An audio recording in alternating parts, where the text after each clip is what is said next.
한번 우리 멀티비타민은 어떤 성분으로 이루어져 있는가 한번 살펴보겠습니다. 그래서 이제 우리가 대화를 할 때 뭐 우리 비타민 정말 좋아요, 뭐 안 좋은 거 없어요, 뭐 이런 것도 좋지만 우리가 사업을 한다면 이제 성분에 대해서 조금 알아야 한다. 그래서 뭐 눈밑이 떨리시나요? 그럼 멀티비타민 뭐 마그네슘이 부족한 거예요.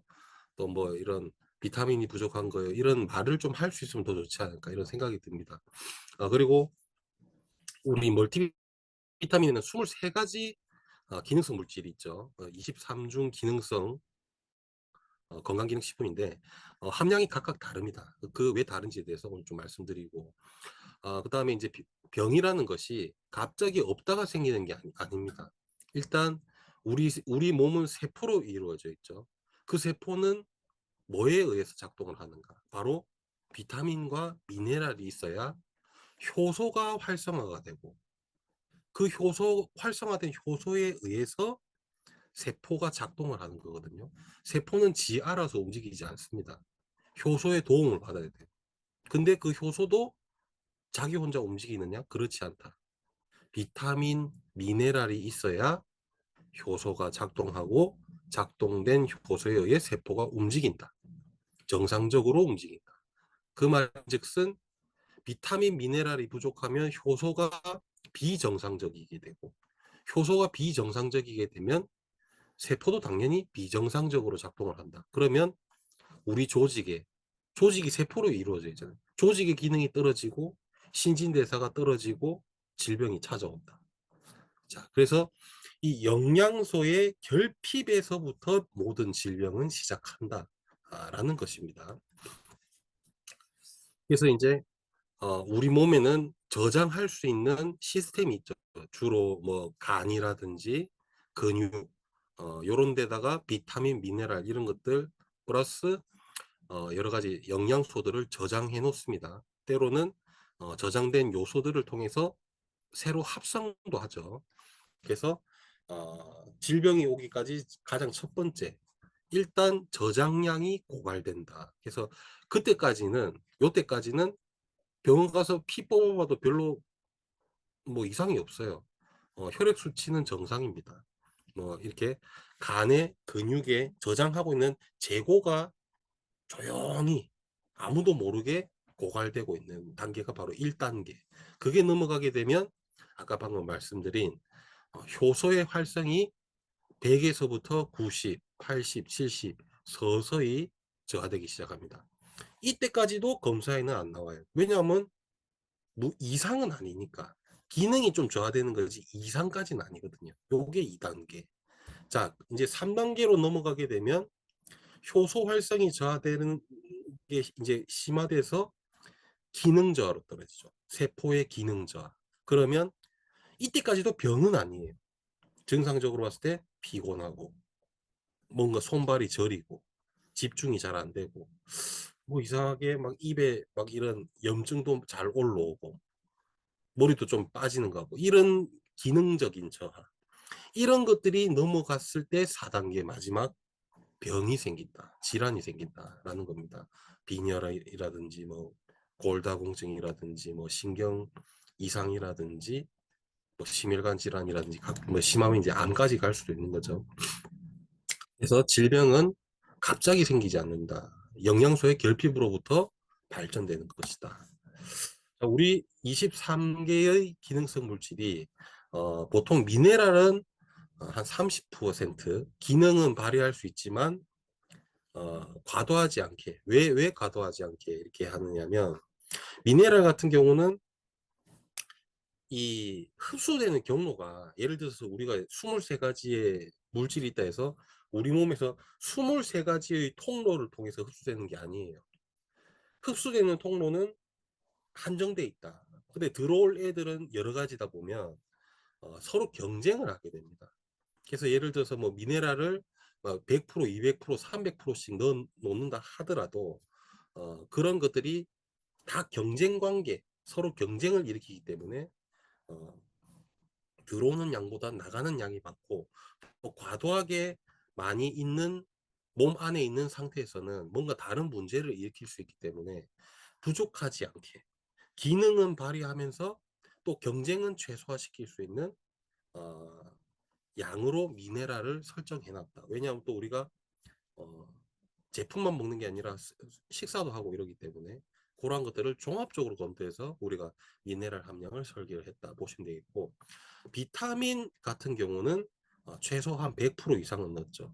왜냐하면 비타민 같은 경우는 미네랄과 이런 경쟁 흡수 개념이 조금 다르고, 그 다음에 조금 양이 많더라도 문제를 일으키지 않기 때문에 뭐 수용성 물질이든 또 지용성 성분이라 하더라도 큰 특이사항이 없기 때문에 충분히 기능을 발휘할 수 있도록 하루 권장량의 100% 이상을 다 넣어놨다 보시면 되겠고, 자, 그 다음에 이제 100% 이상이면 뭐 한 150%, 200% 정도만 넣으면 되지 않느냐.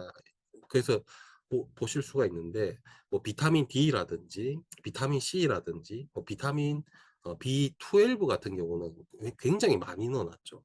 음, 전략적인 고함량이다. 왜냐하면 일단 이 방금 말씀드린 세 가지 성분이 우리 현대인들, 과거가 아니라 현대인들에게 소모, 그 다음에 결핍 이런 게 굉장히 큽니다. 예를 들면 비타민 B10이라든지 뭐 비타민 D 이런 것들은 이제 뭐 빈혈 이런 것들이랑 또 연관이 되어 있고, 스트레스 이런 것들과 또 연결이 되어 있습니다. 스트레스 호르몬 뭐 뒤에 내용이 말씀드리겠지만, 스트레스 호르몬 자체가 이 비타민 미네랄을 굉장히 소모를 하는 친구들입니다. 근데 이제 뭐 물론 과거의 분들도 스트레스를 받으셨겠지만, 현대인들은 굉장히 이제 복잡하고 이런 사회를 구성하고 살아가다 보니 스트레스가 굉장히 많죠. 그러다 보면 우리 몸에 있는 비타민 미네랄의 소실이 크다는 거죠. 스트레스 호르몬이 만들어질 때 이 비타민 미네랄을 많이 씁니다. 쓰고 두 번째로 만들어진 그 스트레스 호르몬이 또 마그네슘 같은 미네랄을 배출시켜요. 만들 때 소모시키고 만들어진 놈이 배출시키고 이러니까 우리 몸의 비타민, 미네랄 이런 것들이 옛날보다 더 쉽게 고갈이 되는 거죠. 그렇기 때문에 이렇게 부족한 것들은 좀 많이 넣었다. 많이 넣어야 돼서 많이 넣었다. 이렇게 보시면 되겠습니다. 자, 그래서 이제 23가지를 이렇게 한눈에 보시면 비타민, 미네랄이 22가지고 합쳐서, 그다음에 이제 홍경천은 비타민, 미네랄은 아니지만 이 스트레스에 의한 피로 개선 기능성 물질입니다. 요거까지 쳐서 총 23가지, 지용성 비타민 4가지, 비타민 B군 8가지 다 있고요. 그다음에 수용성이죠. 비타민 C 있고 미네랄 9종 요렇게 해서 총 23가지가 되겠다. 이렇게 보시면 되겠습니다. 하나하나 좀 살펴볼게요. 스트레스 기능성 물질이죠. 스트레스에 의한 피로 개선 기능성 물질 홍경천, 지표 성분이 로사빈이라는 물질입니다. 우리가 강황 안에 지표 성분이 커큐민이듯이 홍경천 안에 이 로사빈이라는 성분 때문에 스트레스에 의한 피로 개선이 되는 겁니다. 이 홍경천 같은 경우는 기능이 이런 거죠. 스트레스 호르몬 과잉 반응을 완충해 준다. 그래서 이런 정신적인 피로, 탈진 상황에서 집중력, 작업 능력 이런 것들을 지원해 준다. 그리고 이 세로토닌, 도파민 이런 카테콜아민의 균형에 관여하기 때문에 이런 멘탈 이런 것들에 영향을 줄 수 있고, 그 다음에 이제 미토콘드리아 우리 세포 안에 있는 에너지 생성 기관이죠. 공장이죠. 미토콘드리아 효율을 올려준다. 그래서 이런 힘을 에너지 생성을 뒷받침해 준다. 이렇게 보시면 되겠고, 이게 부족하게 되면 코르티졸이라 하는 스트레스 호르몬 이게 이제 만성적인 고농도가 유지돼서 피로하고 자고 일나도 개운하지도 않고 뭐 이래 되는 겁니다. 이렇게 증상이 있으신 분들은 홍경천을 좀 활용하시면 좋다. 뭐 번아웃, 그다음에 뭐 이런 것들, 그다음에 수면의 질이 안 좋으신 분들 다 홍경천이 도움이 될 수가 있겠습니다. 자, 그리고 지용성 비타민 4가지 중에 첫 번째 베타카로틴, 이게 비타민 A입니다. 비타민 A. 여기 비타민 A가 왜 없지? 그게 베타카로틴이 비타민 A다. 정확하게 말하면 몸 안에 들어가면 비타민 A가 되는 게 베타카로틴. 그러니까 조금 어려운 말로 비타민 A 전구체, 전구체. 몸에 들어가면 비타민 A가 될 친구가 베타카로틴이고, 아, 이 친구는 이 체내에서 이제 과잉 축적될 이런 리스크가 없어요. 비타민 A 같은 경우는 물론 이제 뭐 눈에 좋고 뭐 이런 기능이 있습니다. 하지만 약간 자극, 축적됐을 때 독성을 일으킬 리스크가 있어요. 하지만 이런 베타카로틴은 그렇지 않다. 기능은 동일하면서 그런 리스크는 없기 때문에 훨씬 안정적이고 우리 사람 입장에서 봤을 때는 편안하게 비타민 A의 기능을 할 수 있다. 그래서 이제 우리 눈에 보면 망막이라는 데가 있고 그 망막 안에 보면 로놉신이라는 게 있어요. 빛을 감지하는 이 단백질인데 이 빛을 감지하는 단백질의 생성 주기가 한 10일 정도 돼요. 10일. 우리 피부의 세포의 그 리사이클이 28일. 그러니까 이 부위마다 세포의 이 재생 그 시기가 다 다르거든요. 뭐 간은 더 빠르고 피부는 한 달 정도 걸리고 눈은 한 10일 걸리고 이게 다 달라요. 자, 근데 이런 베타카로틴 같은 성분이 부족하게 되면 로놉신 생성이 10일마다 제대로 돼야 되는데 이 성분이 부족하면 제대로 안 되겠죠, 당연히. 그러면 빛을 감지하는 단백질이 부족해. 그러면 나중에 되면 밤 되면 뭐가 잘 안 보이는 거예요. 그게 심해지면 야맹증이 되는 거예요. 음. 그러니까 이 밤에 뭐 잘 안 보인다 이런 베타카로틴이 좀 부족하신 거다. 그 다음에 안구가 건조해져요. 이게 부족하면. 그 다음에 피부도 좀 거칠어지고 이런 것들이 있으신 분들은 베타카로틴 부족이니까 좀 드셔야 된다. 그다음에 비타민 D, 지용성 비타민이죠, 역시. 사실 이게 이름이 비타민이라는 이름을 가지고 있지만 다른 성분에 비해 거의 사실상 호르몬에 좀 더 가까운 역할을 많이 하죠.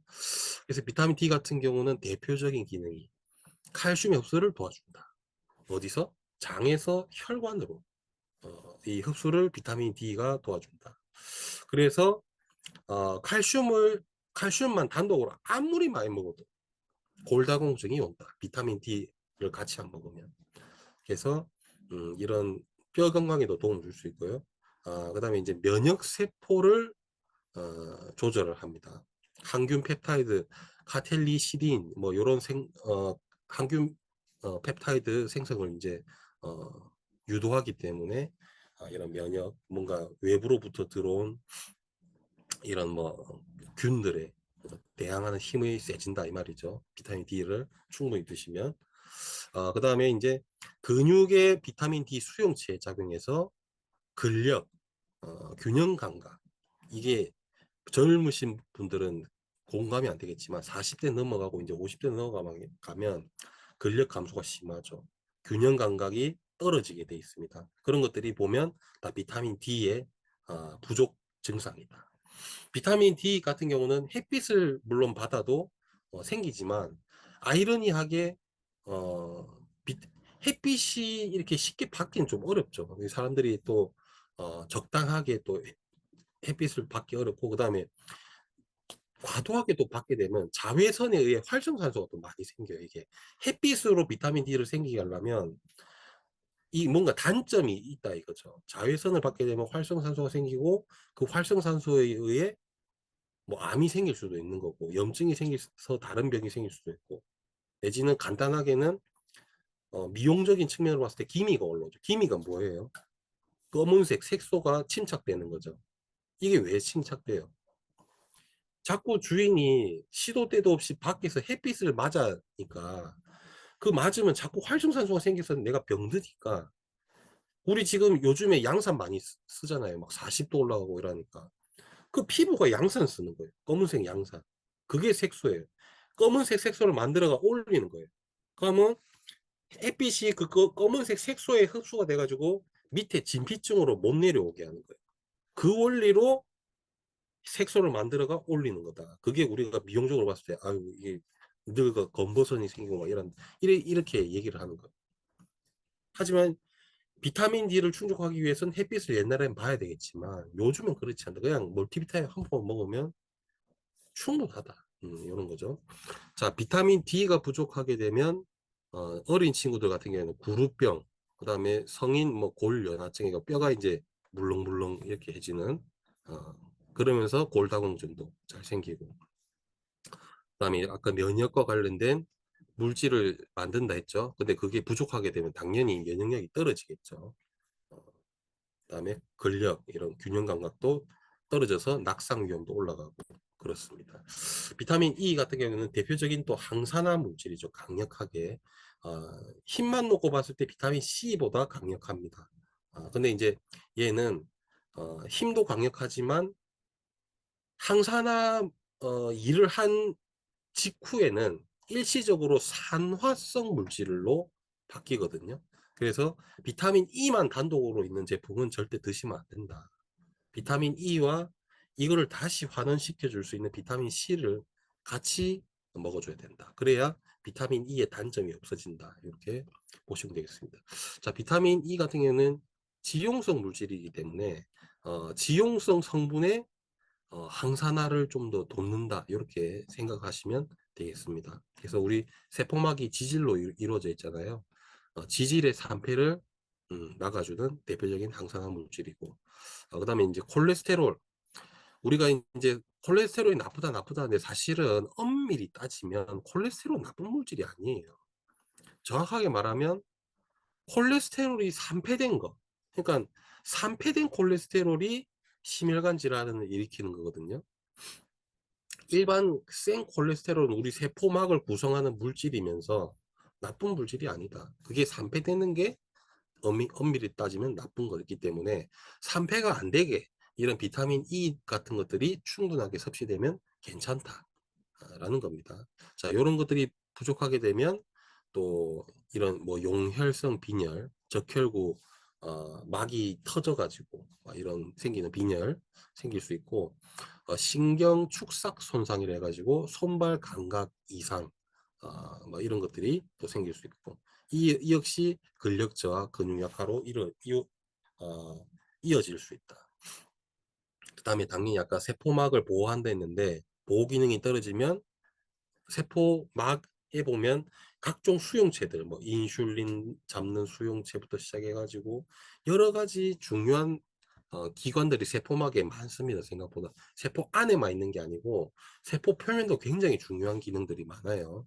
근데 그러한 것들이 기능이 떨어지고 염증이 생기면 당연히 어, 노화로 이루어지고 질병이 생길 수가 있다. 자, 그다음에 비타민 K, 이 역시 지용성 비타민이죠. 어, 오스테오칼신이라 해서 이제 뼈를 만들어주는 이제 세포를 활성화시켜서 이제 칼슘을 갖다가 뼈에 결합시키는 역할을 또 합니다. 정확하게 말하면 비타민 K2죠. K2. 비타민 K는 K1이 있고 K2가 있는데, K1은 약간 혈액응고, 뭐 혈액응고 인자 합성에 필수적으로 K1이 활용이 되고요. 아까 말씀드린 비타민 D가 장에서 혈관으로 칼슘을 흡수하는 데를 도와준다 했죠. 그러면 이제 혈액으로 온 칼슘이 지 알아서 뼈로 갑니까? 아니요. 비타민 K2가 있어야 돼요. 비타민 K2가 칼슘의 내비게이션이 돼서 뼈로 인도를 합니다. 비타민 K2가 없으면 혈액에 있는 칼슘이 뼈로 못 가고 혈관에 박히는 경우가 생겨요. 그게 우리가 다르게 쉽게 말하면 석회화라고 하고, 다르게 말하면 병이 생기면 동맥경화라 해요. 딱딱해지는, 칼슘에 의해서 딱딱해지는. 그래서 칼슘, 얘는 칼슘만 때려 먹는다고 뼈가 튼튼해지는 게 아니라 비타민 D가 장에서 혈관으로 흡수를 돕고 혈액으로 들어온 칼슘을 비타민 K2가 뼈로 끄집어 넣어줘야 되는 거지. 안 그러면 오히려 문제가 생길 수가 있는 게 칼슘이다. 그래서 이렇게 같이 먹어야 된다. 자, 비타민 K가 부족하게 되면 당연히 K1 부족하면 혈액 응고가 안 되겠죠. 상처가 났는데 피가 지혈이 안 돼. 수술을 했는데 지혈이 안 돼. 이런 것들이 K1 부족입니다. 비타민 K2가 부족하게 되면 동맥경화가 잘 오고 혈관이 딱딱해질 수 있다. 이런 것들. 칼슘, 골다공증 이런 것들이 또 올 수도 있다. 이런 것들을 좀 알고 계셔야 된다. 비타민 B는 이제 수용성이죠. 수용성이고 총 8가지의 성분이 있습니다. 비타민 1부터 한번 볼게요. 티아민이라고도 합니다. 탄수화물을 에너지로 바꾸는 첫 번째 관문이다. 그래서 이 탄수화물이 뭐죠? 대표적으로 우리가 밥, 그다음에 뭐 술 이런 것들이 탄수화물인데 이런 것들을 대사하는데 첫 번째로 쓰이는 게 B1. 그 말인즉슨 밥을 많이 먹고 음주를 많이 하시는 분들은 B1이 쉽게 고갈된다.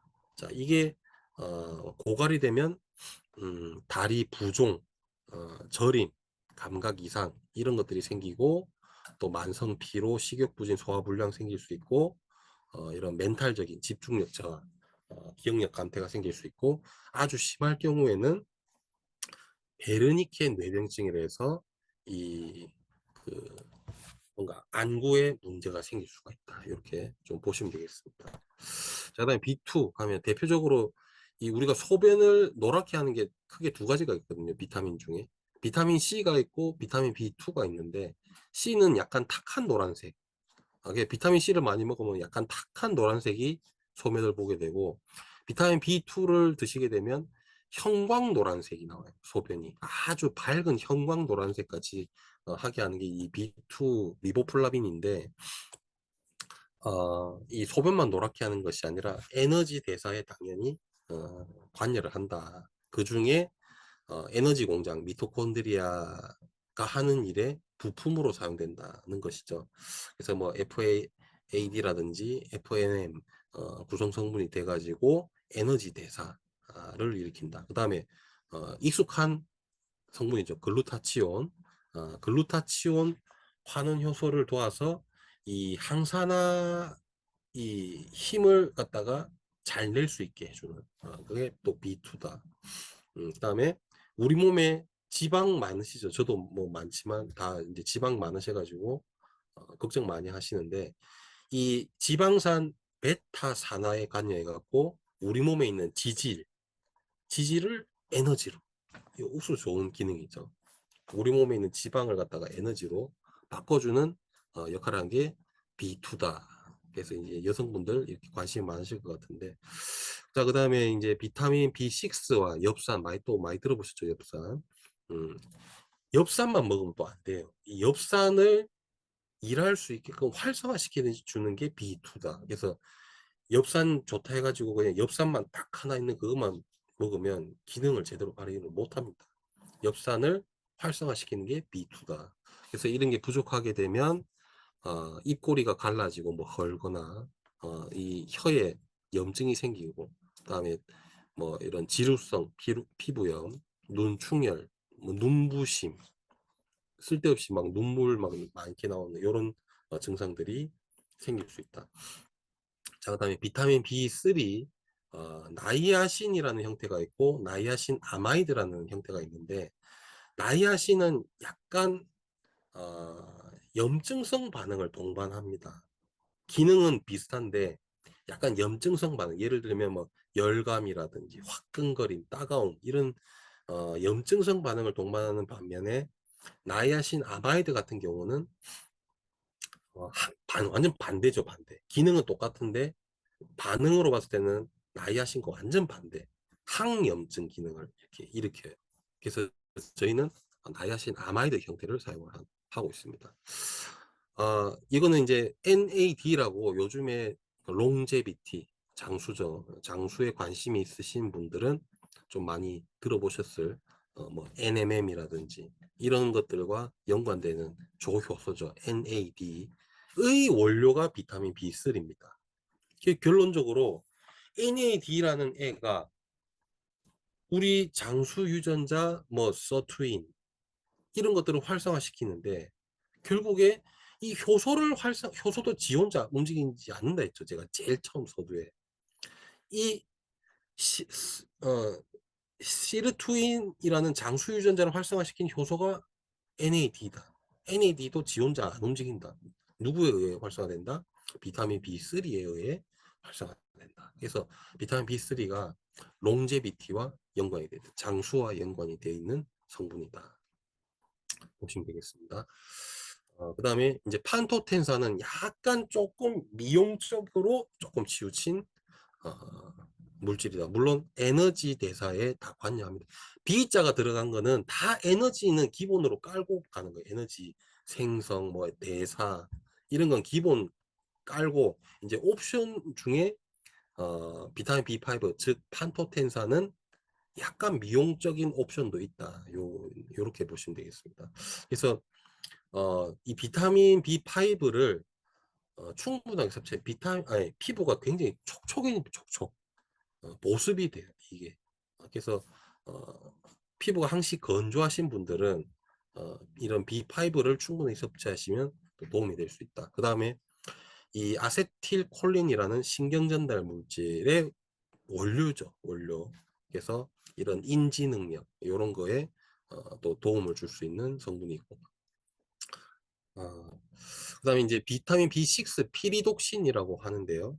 요거는 단백질 생성 쪽에 조금 더 특화되어 있는 성분이기도 합니다. 그러면서도 아까 말씀드린 것처럼 엽산과 비타민 BC와 함께 이런 혈관 건강에 좀 도움되는 성분이기도 하고 어떻게 혈관 건강에 도움되냐면 호모시스테인이라는 이 단백질의 중간 대사 산물이 있어요. 그러니까 중간 물질, 뭔가 A에서 B로 바뀔 때 그 중간 단계의 물질 중에 호모시스테인이라는 게 있는데 그게 혈관 건강에 굉장히 안 좋아요. 음, 그래서 그런 안 좋은 호모시스테인을 대사하는 데 필요한 게 비타민 B6, 엽산 B12거든요. 그래서 그 비타민 B6도 그런 역할을 하고 그다음에 100종 이상의 아미노산 대사. 그러니까 우리가 단백질이 분해되면 아미노산이 되죠. 그 아미노산이 우리 인체 내에서 여러 가지 대사를 통해서 뭐도 만들어지고 무슨 단백질도 만들어지고 막 호르몬도 만들고 효소도 만들고 뭐 여러 가지를 만드는 게 또 아미노산인데 그 아미노산의 대사에 B6가 많이 활용이 된다. 그러니까 단백질 뭐 생성 대사에 좀 많이 쓰인다 이렇게 보시면 되겠고 이 헤모글로빈 우리 혈액에 있는 헤모글로빈의 산소를 이렇게 운반하는 부위죠. 이제 햄이라는 부위가 있는데 어, 이 햄을 합성하는 음, 이제 단계에 쓰인다. B6가. 그다음에 이제 세로토닌 행복 호르몬이죠. 도파민, 뭐 가바 이런 뇌 건강에 도움되는 이런 성분의 이제 합성에 또 쓰인다. 그러다 보니까 멘탈이라든지 수면에 세로토닌 왜 수면이냐면 세로토닌이 밤 되면 멜라토닌으로 바뀌잖아요. 그럼 세로토닌을 많이 만들면 멜라토닌도 많이 생겨서 잠을 잘 잘 수 있다. 요 얘기입니다. 그래서 이제 B6 이게 부족하게 되면 세로토닌이 부족하니까 뭐 불안하죠. 예민하고 우울 생길 수 있고 또 세로토닌이 부족하니까 수면의 질이 떨어지고 그다음에 이제 산소 이런 것들이 이제 원활하게 이제 혈액을 구성하는 헤모글로빈 햄이 부족하게 되면 빈혈이 잘 생길 수 있다. 이렇게 알고 계시면 되겠습니다. 그다음에 이제 말초신경병증이라서 손발 저림, 감각 이상이 또 생길 수 있고 아까 말씀드린 것처럼 혈액 건강에 안 좋은 호모시스테인이 제대로 대사되지 않기 때문에 혈액 건강에 이상이 생길 수 있다. 그다음에 엽산, 비타민 B9입니다. 엽산으로 많이 알고 계신데 비타민 B9입니다. 이 친구가 굉장히 유명해진 게 중요한 기능을 많이 하기 때문이겠죠, 당연히. DNA를 만들고 복제하는 재료가 엽산이다. 다르게 말하면 또 세포가 또 분열하는 곳에 반드시 많이 쓰이는 것이 또 엽산이다. 그래서 이제 우리가 아까 말씀드린 뭐 간이 뭐 3일 만에 세포가 이렇게 계속 바뀌고 있고 안구가 10일 만에 바뀌고 있고 뭐 피부가 28일 정도로 바뀌고 있고 이런 것들이 바뀐다라는 표현을 썼지만 결국에는 세포가 분열되는 거죠. 세포가 계속 분열돼 가지고 새로운 세포로 바뀐다 이 말이잖아요. 그럼 세포 분열이 원활하게 잘 돼야 된다 이 말입니다. 원활하게 잘 되려면 엽산이 충분해야 된다.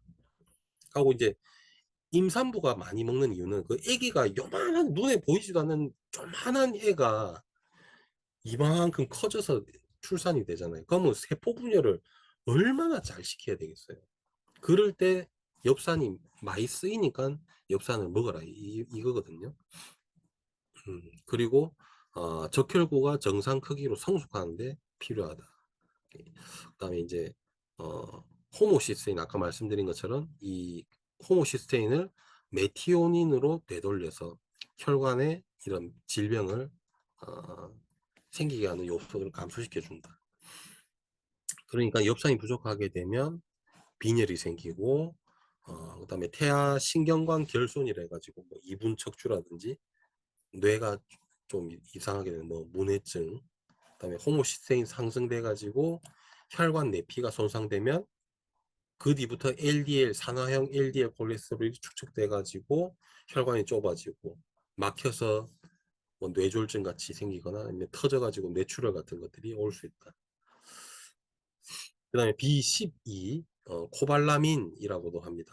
이거는 또 빈혈과 굉장히 연관성이 높은 물질이에요. 그리고 나이가 들수록 흡수력이 굉장히 떨어집니다. 그래서 얘는 좀 많이 넣어놨어요.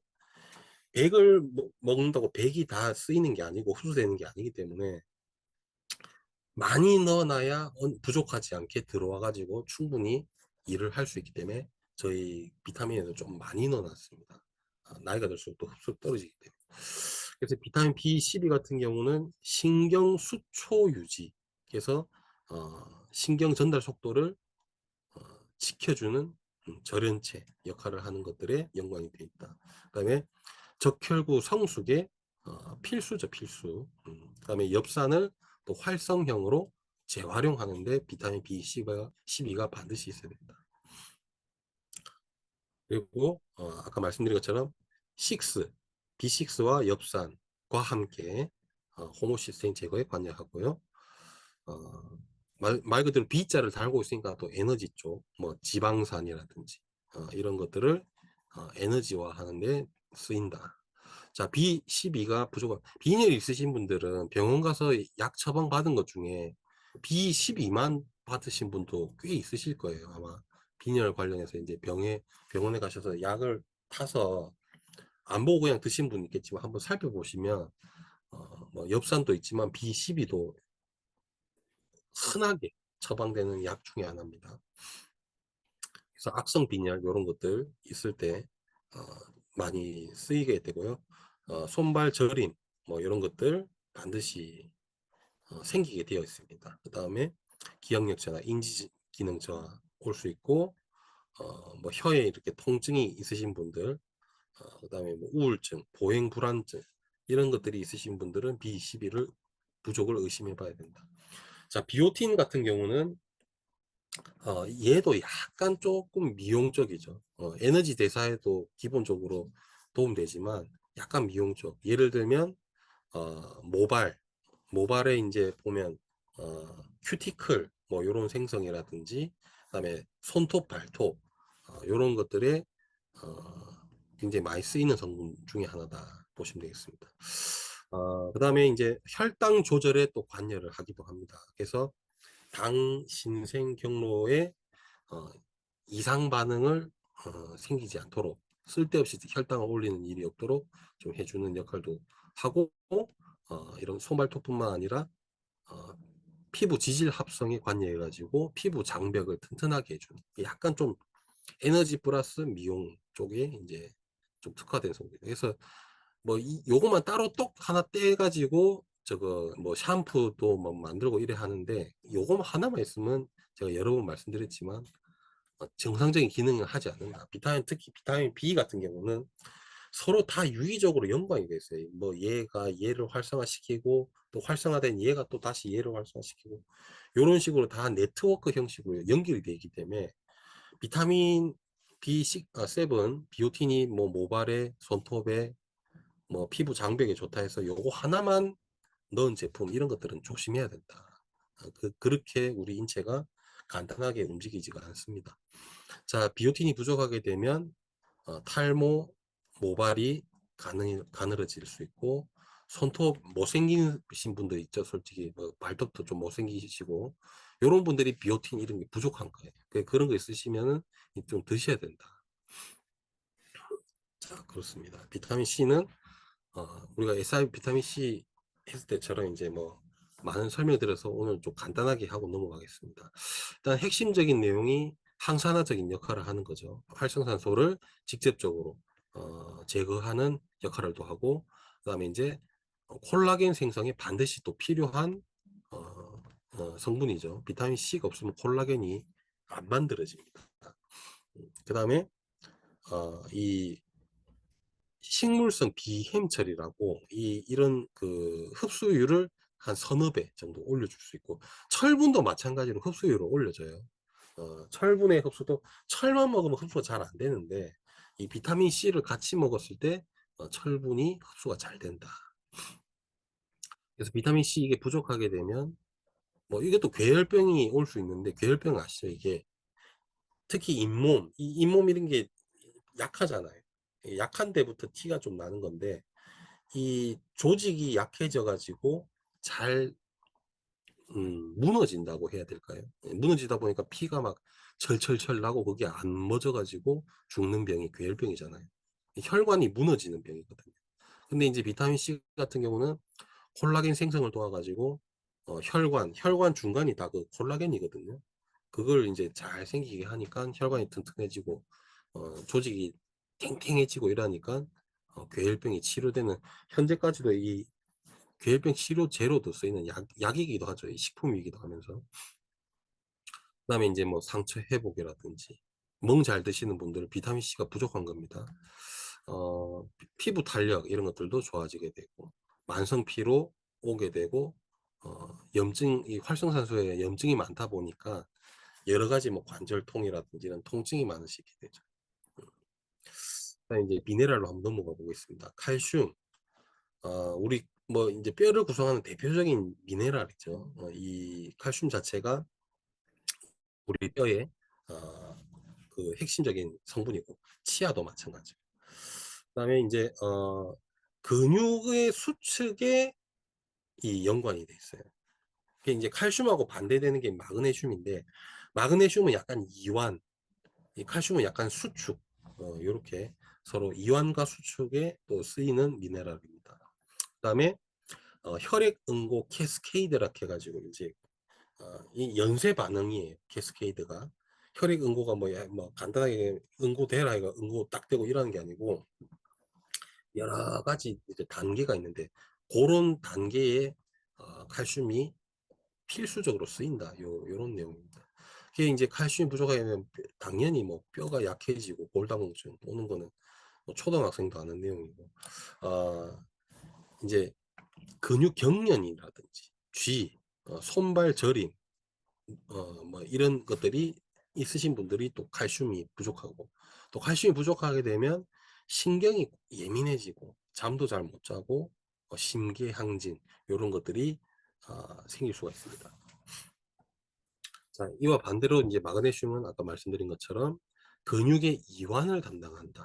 그래서 정확하게 반대 역할을 하고, 그다음에 이제 이 ATP 미토콘드리아가 만든 에너지죠. 그 ATP와 마그네슘이 이제 연결돼 가지고 복합체가 돼 가지고 실제로 쓰인다. 그래서 마그네슘이 없으면 어, 에너지가 이제 실질적으로 쓰이기가 잘 어렵습니다. 그래서 마그네슘도 굉장히 또 중요한 미네랄 중에 하나죠. 그래서 보면 뭐 300종 이상의 효소의 조인자다.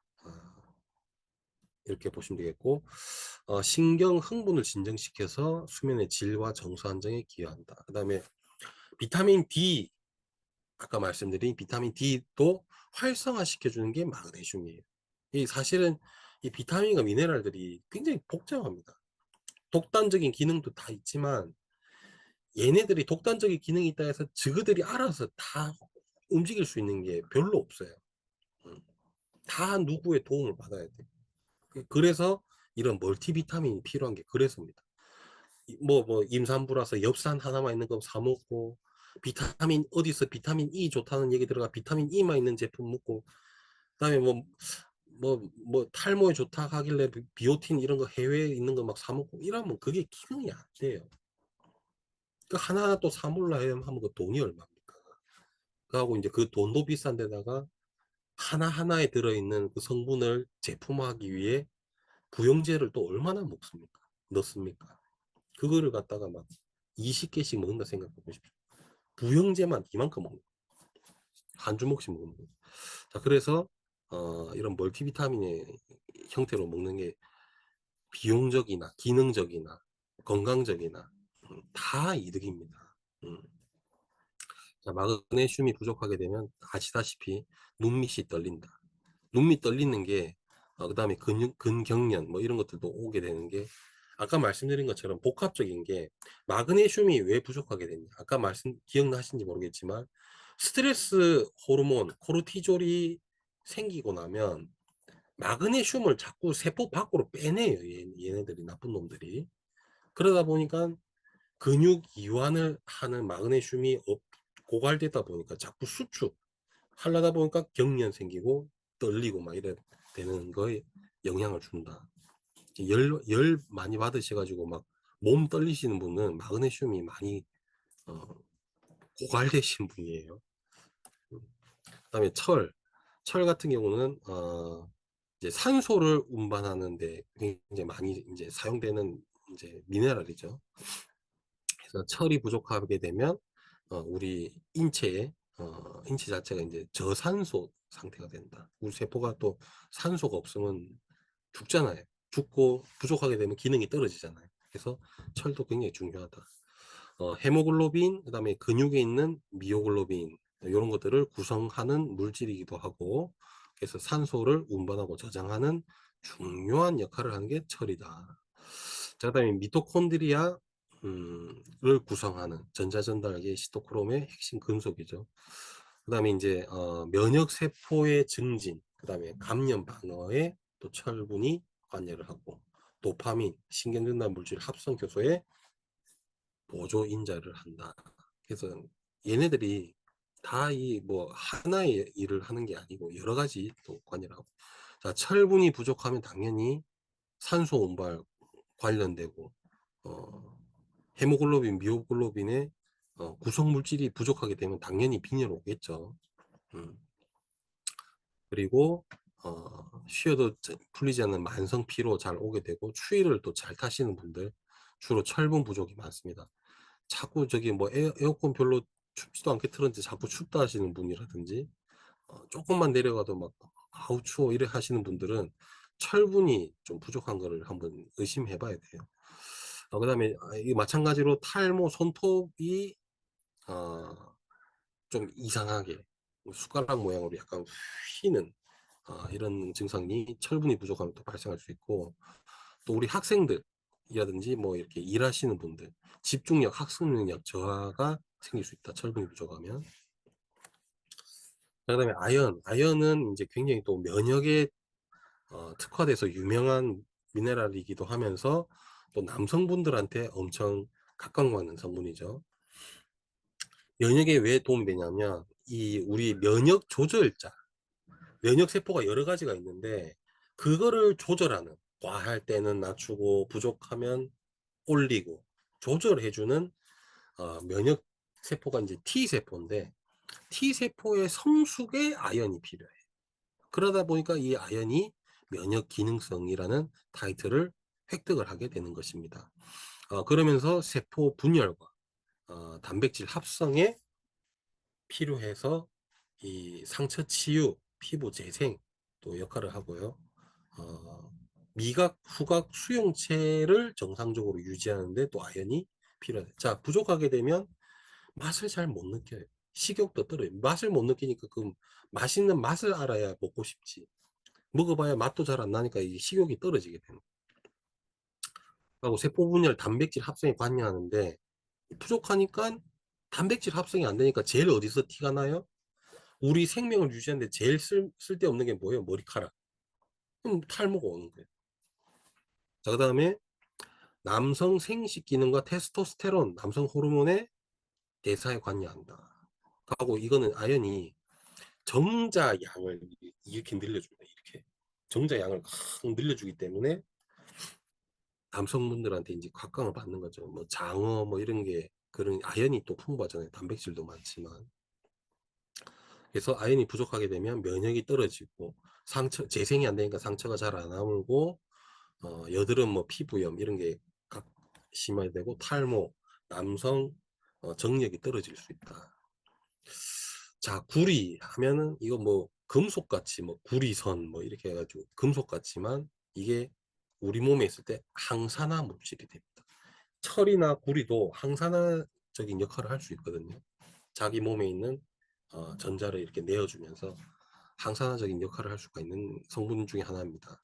자, 그리고 철분을 금속이 아니라 우리가 몸에서 쓸 수 있는 형태로 바꾸려면 구리가 같이 있어야 된다. 그래서 철, 구리 같이 있어야 된다. 그 다음에 자, 미용적인 측면 내용입니다. 콜라겐을 우리 진피층이 콜라겐이 많죠. 그거를 단단하게 묶어주는 노끈 같은 게 뭐죠? 엘라스틴. 자, 엘라스틴이 콜라겐을 딱 엮는데 숨은 조력자가 철입니다. 이 말인즉슨 진피층 탄력이 탱탱하려면 철분이 부족하면 안 된다 이 말입니다. 자, 그렇다. 그다음에 우리 그 SOD 항산화 효소죠. 대표적인 항산화 효소 SOD의 구성 성분이 또 이제 구리가 있어야 된다는 것입니다. 그래서 항산화 효소가 제대로 작동하려면 구리가 부족하면 안 된다 이 말입니다. 자, 이게 부족하면 당연히 항산화가 잘 안 될 수 있고 효소가 작동을 안 하니까. 그다음에 철이 먹었는데 제대로 이용을 할 수가 없다 보니까 어, 철을 먹었는데도 빈혈이 해소가 잘 안 되는 거죠. 구리가 없으면 구리가 부족하게 되면 그렇다는 것이고. 자, 셀레늄 이거는 이제 또 미네랄 중에 이제 강력한 항산화 물질이죠.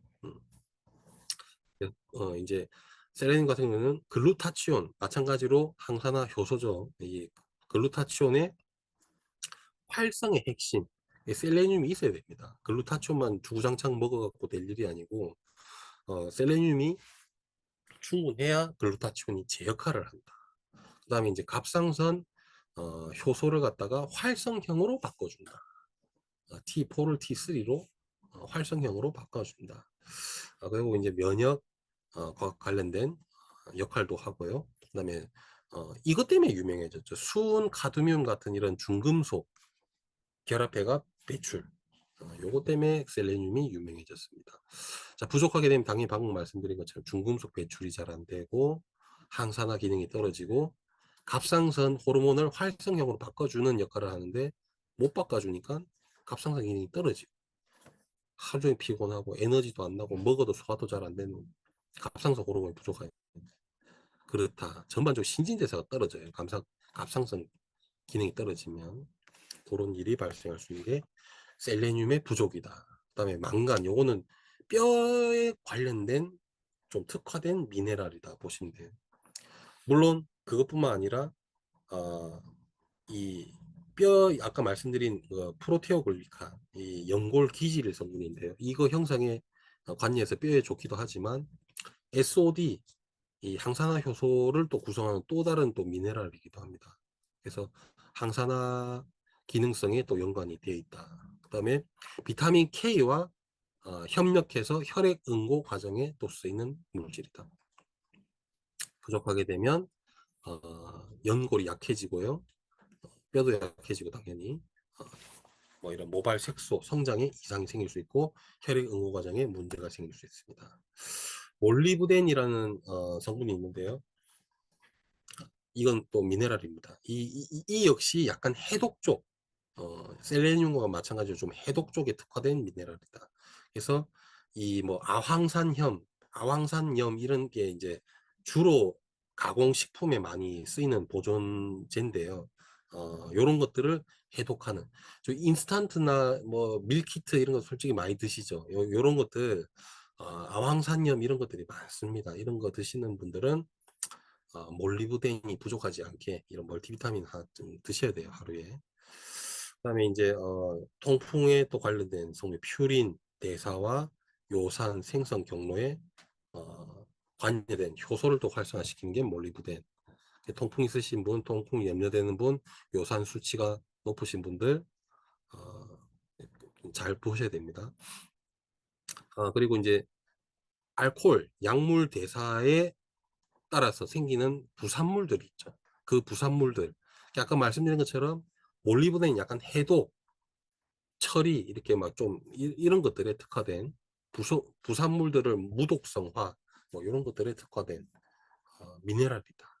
그래서 요게 없으면 해독이 잘 안 되면 당연히 간도 안 좋아지고 신장도 안 좋아지고 우리 인체 건강에 당연히 안 좋아지겠죠. 그리고 이 뭐 야맹증과도 연관이 있다는 연구도 있습니다.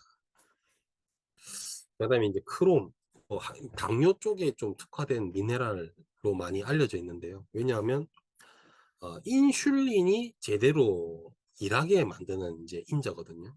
인슐린도 지 혼자 뭐 할 수 있는 게 없기 때문에 이런 크롬이라든지 이런 비타민 미네랄의 도움을 받아야 생기고 활성화가 됩니다. 인슐린 수용체 신호를 증폭해서 이 인슐린 수용체, 이 글루4 같은 거 이런 수용체 신호를 증폭해 가지고 이 포도당을 갖다가 이 혈관에 있는 혈당이죠. 혈당을 갖다가 세포 쪽으로 혈액에 있는 당을 빨리 세포로 이제 넣어주는 데 도움을 주는 역할을 할 수 있다. 그러다 보니까 이제 당뇨에 도움된다 이렇게 보는 거죠.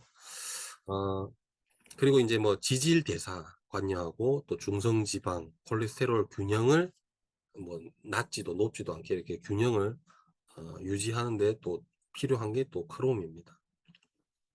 그리고 막 단계 땡기게 하는 거, 뭐 이런 갈망 조절과 관련되기도 하고요. 자, 부족하면 당연히 인슐린 감수성이 떨어져서 식후 혈당, 이게 크게 오르는 스파이크가 생긴다 이 말이죠. 그 다음에 이제 단 것이 잘 땡기고, 식후에 막 졸리고, 피로하고 집중력 떨어지고 이런 것들이 다 크롬의 부족을 또 이렇게 의심해 볼 필요가 있다. 그다고 방금 말씀드린 것처럼 지질제사에 관여한다 했으니까 이게 부족하게 되면 지질제사가 문제가 생기겠죠. 중성지방, 그다음에 이제 콜레스테롤 중에 LDL이 상승되는 경향이 있고 체지방 축적이 잘 된다. 그래서 이제 하나하나 좀 말씀드렸는데 이 조합으로 한번 살펴보겠습니다. 간단하게. 뼈에는 칼슘만 먹으면 안 된다. 칼슘, 비타민 D, 마그네슘이 장에서 혈관으로 도와준다. 그럼 혈관으로 들어온 칼슘은 K2가 뼈로 넣어준다. 이렇게 칼마 DK, 음, 칼마 DK 네 가지를 같이 먹어야 된다. 그다음에 P, 조혈 3인방, 철, 비타민 C, 구리. C는 철 흡수를 올려주고, 구리는 흡수된 철을 쓸 수 있게 해주고, 이렇게 조혈 3인방. 그다음에 호모시스테인, 혈관에 안 좋은 성분이죠. 엽산 B12, B6. 그래서 호모시스테인을 낮춰준다. 자, 항산화 순환, 매트릭스, 비타민 E가 힘을 확 발휘해가지고 핵가닥 하려면 뒤에서 비타민 C가 야 정신 차려 다시 되돌려주고, 그다음에 셀레늄 망간도 마찬가지로 항산화 효소를 활성화시켜서 우리가 건강한 항산화 시스템이 될 수 있도록 도와주고, 그다음에 아연, 구리 뭐 이런 미네랄들은 기능은 나타내면서 경쟁 구도에 막 이렇게 하지 않도록 구성이 되어 있고, 그다음에 이런 소모되는 것들을 억제하는 게 아까 말씀드린 것처럼 아다타 역할을 하는 게 로사빈, 홍경천의 로사빈, 그다음에 비타민 B군, BC, 비타민 C가 스트레스 호르몬이 만들어질 때 많이 소모된다 했습니다. 하고 만들어진 스트레스 호르몬이 또 마그네슘 같은 것들을 자꾸 배출시켜서 부족하게 만들어서 우리 몸에 이상을 생기게 해서 그것뿐만 아니라 뭐 활성산소도 많이 생겨서 염증도 만들어내는 게 스트레스잖아요. 그러니까 이래저래 스트레스가 안 좋은 거예요. 비타민, 미네랄도 부족하게 해, 염증도 생기게 해, 살도 찌게 해. 만병의 근원이 스트레스라는 말이 괜히 나오는 게 아니다. 자, 그래서 요런 증상들을 한번 뭐 기억해 주셨다가 소개를 해 주시면 눈밑 떨리면 마그네슘 칼슘, 손발 저리다 B12, 1, 6, 멍 잘 든다, 잇몸 출혈 있다, 비타민 C, 비타민 K, 탈모 손톱 갈라진다, 비오틴, 아연, 철, 오둔가 안 보인다, 베타카로틴, 근육 쥐 잘난다, 마그네슘, 칼슘, 비타민 E 이런 식으로 맛을 잘못 느낀다, 뭐 아연, 단 거 땡긴다, 뭐 크롬, 마그네슘, 비타민 B1, 빈혈, 구리, 비타민 C, B12, 피로 관련해서는 B1, B5, 철, 로사빈 이런 식으로 네가 이런 게 부족하다 얘기를 좀 해줄 수 있으면 좋다 이 말입니다. 자, 그래서 이렇게 우리 멀티비타민이 굉장히 필수적인 왜 어쩌다가 필수라는 말이 붙겠어요. 세포랑 우리 몸 세포로 이어져 있고 세포가 정상적인 기능을 하려면 비타민, 미네랄이 반드시 충분히 있어야 된다. 그렇기 때문에 이거는 권장이 아니고 무조건이라는 단어가 들어요. 무조건 먹어야 돼요. 음. 오리온톡스에 대해서 간단하게 말씀드리겠습니다. 말 그대로 올인원 디톡스를 한 성분인 거죠. 그러면 뭐가 있길래 올인원이냐? 일단 첫 번째 파트가 유해 생물을 활성을 억제하고, 두 번째 걔네들의 은신처를 부수고, 세 번째 각종 노폐물들을 싹 긁어 붙여가지고 싹 빼버리는 요 세 가지 메커니즘이 있다. 그래서 어, 여러 가지 뭐 마늘이라든지 생강, 호로파, 뭐 캐모마일, 뭐 사과, 초모, 식초 유해생물이 싫어하는 여러 가지 성분들이 있고요. 그래서 활성을 억제하고 자 이게 핵심이죠. 바이오필름 나쁜 균들의 은신처 보호막 그게 바이오필름이고 우리 장에 보면 특히 대장에 이런 것들이 많이 있는데요. 이런 것들이 많이 있으면 약도 그 바이오필름 안으로 잘 못 들어가요. 그렇기 때문에 이 바이오필름을 깰 수 있는 것들이 반드시 필요하다. 그래서 이 유해세균의 보호막 이거 자체를 이제 부수려면 뭐로 되어 있는지를 우리가 좀 알아야 되겠죠. 일단 이런 뭐 유해균들이 많으면 당연히 뭐 좋은 균들의 정착도 방해하고 유산균들 장 정착도 방해하고 만성 염증도 생기게 하고 장누수만 해도 사실은 장세포 사이가 벌어져서 나쁜 물질이 새 가지고 혈관을 타고 돌아다니면서 피부 무슨 아토피도 생기게 하고 여러 가지 염증을 생기게 해서 질병이 생기는 게 장누수인데 그런 것도 생기게 하는 거죠. 그래서 사실 이 장누수만 관리 잘하고 예방을 할 수 있어도 예방할 수 있는 병이 한 수백 가지가 넘습니다. 그래서 굉장히 중요한 거예요. 이런 것들을 막아주려면 그 장누수를 일으키는 핵심 바이오 필름을 제거를 할 수 있어야 되는데 일반 식이섬유 제품에 이런 게 없더라 이거죠. 그래서 넣어놓은 겁니다. 그래서 이런 바이오필름과 뭐 어떤 성분으로 되어 있는지를 알아야 그걸 분해시키죠. 보니까 이 단백질은 괜찮아요. 우리 몸에서 단백질 분해 효소가 있으니까. 근데 셀룰로스, 헤미셀룰로스라는 우리 사람이 자체적으로 분해를 못하는 고분자 탄수화물도 섞여 있더라. 그래서 분해가 안 되는 거예요. 그거를 분해할 수 있는 효소가 들어가 있어가지고 우리 오리노독스에 먹으면 이 바이오필름이 쫙 터져가지고 은신처가 이 게릴라전을 못하는 거죠.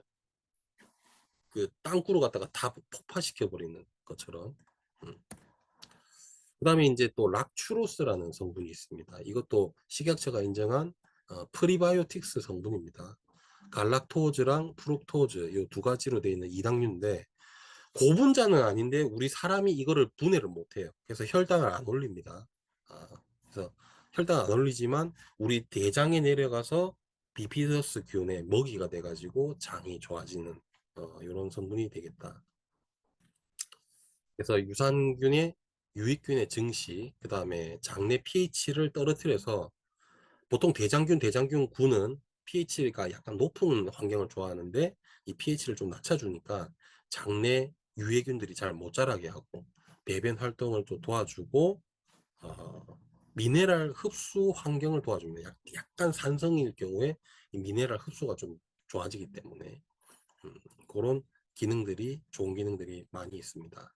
그다음에 식이섬유 아시다시피 우리 차전자피는 기본적으로 배변 활동에 원활되고 그다음에 함량이 6g 이상 하루에 6g 이상 먹게 되면 혈중 콜레스테롤 개선까지 되는 기능 두 가지 기능성을 가지고 있는 게 또 차전자피죠. 그래서 유해 생물을 정신 못 차리게 하는 성분도 있고 그다음에 다른 식이섬유 제품에 없는 바이오 필름을 확실하게 제거하는 성분과 그다음에 대장 환경을 좋게 하는 식이섬유 락추로스가 또 풍부하고 기본적인 차전자피에 있어서 흡착 배출해서 디톡스가 완성이 되는 거다. 이렇게 멀티비타민과 우리 오리온 톡스 두 가지 제품을 잘 활용하셔서 건강한 여름 나시기를 바랍니다. 이것으로 제 이야기는 마치죠.